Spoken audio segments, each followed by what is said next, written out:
Hello again. Chapter 8 in Pelican Cove. The shack on Huron Creek. Now that does it. Granny's eyes snapped with anger. Taking someone's pet? I've known Jake Lester's mom for nearly 15 years. If anyone can get to the bottom of this, she can. Come on, we will pay her a friendly visit. Hiram's pickup crunched down the shell road.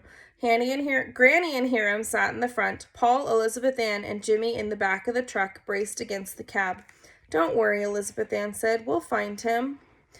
Jimmy scrubbed hard at his still wet face. Yeah, Granny will get him back. The pickup truck turned on the beach road. Jimmy was quiet the rest of the way to the Frenchman's Inlet. He watched the trees and shrubs slide past on the left side of the truck. He didn't want to look down the beach where Blackie should have been. Hiram turned down a dirt road with ease and eased the truck up to a small house that was near the water. Mrs. Lester was sitting on the porch. She was rocking and fanning herself. She got up and waited for them to approach. Come and sit a spell, she said cheerfully. I've been hoping for a bit of company. Sorry, I have to adjust. My foot fell asleep. Granny took the rocker next to her, and Hiram sat on the porch rail. The children lined themselves on the front steps. They waited expectantly for Granny to ask about Blackie.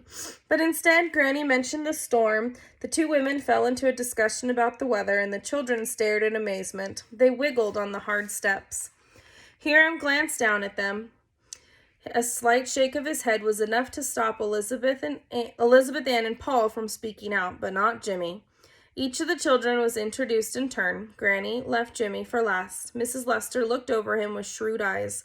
This one seems to have a problem. Has the look of my Jake when things don't go his way. Maybe, Granny said easily. She led the conversation away from Jimmy to the treasure hunters on the beach. Red swept into Jimmy's face. He unclenched his fist and tried to sit still. Jake, he thought to himself, I don't look like Jake. I heard your dog found an emerald, Miss Lester said. Jake was telling me about it the other night. He's taken quite a liking to that dog. I'll bet, Jimmy muttered. Elizabeth Ann gave him a sharp nudge, and Jimmy fell silent. I thought maybe he did, Granny said, and we wanted to get his help. The silly dog's off somewhere, and we can't find him. Do you think Jake could help? Jimmy felt his jaw drop open. He blinked. Granny was asking Jake to help find Blackie? Well, if anybody can, it'll be my Jake, Miss Lester said. He's a mite rough-mannered and all, but he loves animals. He would not hurt a wee thing. She got up and headed for the open door.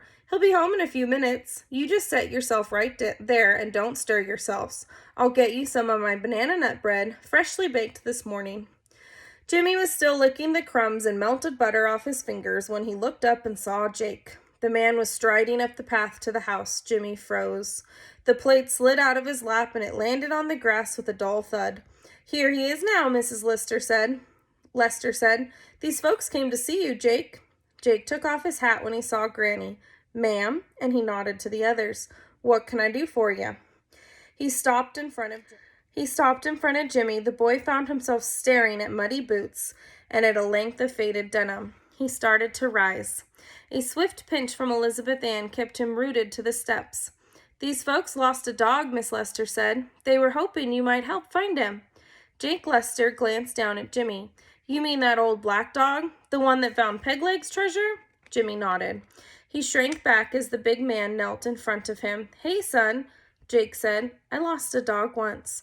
Roughest time I ever went through. Sure, I'll help you find your dog. But I thought you took him, Jimmy blurted out. Jake looked in surprise, then he laughed. A big laugh that began deep in his chest. When he finished, his face was redder than ever. I guess I did spout off a bit the other day, but that's not in my nature to hurt a dog. Not Jake, his mother agreed. He'll find your dog for you, son. Maybe sooner than you think, Jake said thoughtfully. I've got a good idea where to look. You folks can follow me in your truck. A few minutes later, the two pickup trucks were bouncing along the river road. About 5 miles out, they came to a weather-beaten old house. Jake pulled into the yard. Hiram stopped behind him. The sound of the truck started a frenzy of barking. Jimmy looked eagerly, but he couldn't see any dogs. He leaped over the side and started towards the sound. Jake walked to the back of the truck and he stopped Jimmy. Wait here. Granny told Jimmy to get back into the truck. Jimmy obeyed. Then all three of the children stood up so they could see over the cab of the truck. They watched as Jake strode up to the sagging porch. The door opened and a man stepped out. "Hey," Jimmy whispered. "It's the man who chased Blackie." The stringy-haired man glanced toward the truck, his dark eyes narrowed. He looked back at Jake and then leaned against the crooked porch post. The children couldn't hear what Jake said, and they didn't have to. They could tell by the way he moved that he was angry. The other man answered. They talked for a few minutes, and then they went to the side of the house. The barking quieted and then became louder. Jimmy held his breath. Suddenly, Blackie came charging around the building, and Jimmy met him halfway. The others piled out of the truck, and they hurried to pet Blackie. The dog frisked about happily. Jake and the other man came back around the building and up onto the rickety porch. After Jake said something else to him, the man stomped through the doorway, kicking the door shut behind him. Jake left the porch and hurried down to join the others. "The dog's been well cared for," he said, "and I fired Bill. We hired him off the mainland when I was short-landed. Should have known better. But if you want to press charges..." Granny shook her head. "No," she said firmly and shook Jake's hand. "We got what we came for. Thank you, Jake." "You're welcome, man," Jake said gruffly. "Now maybe we ought to get going. Bill's just squatting on this property, and he'll be lightening out now."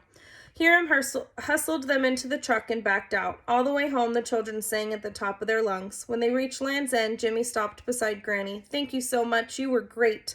Her eyes twinkled. "Well, I guess I did keep you from accusing someone wrongly. It's best not to be hasty."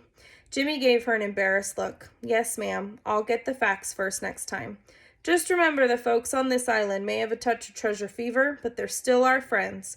Treat them as such. The fever will go, the friends will remain." There's a picture of them getting Blackie back.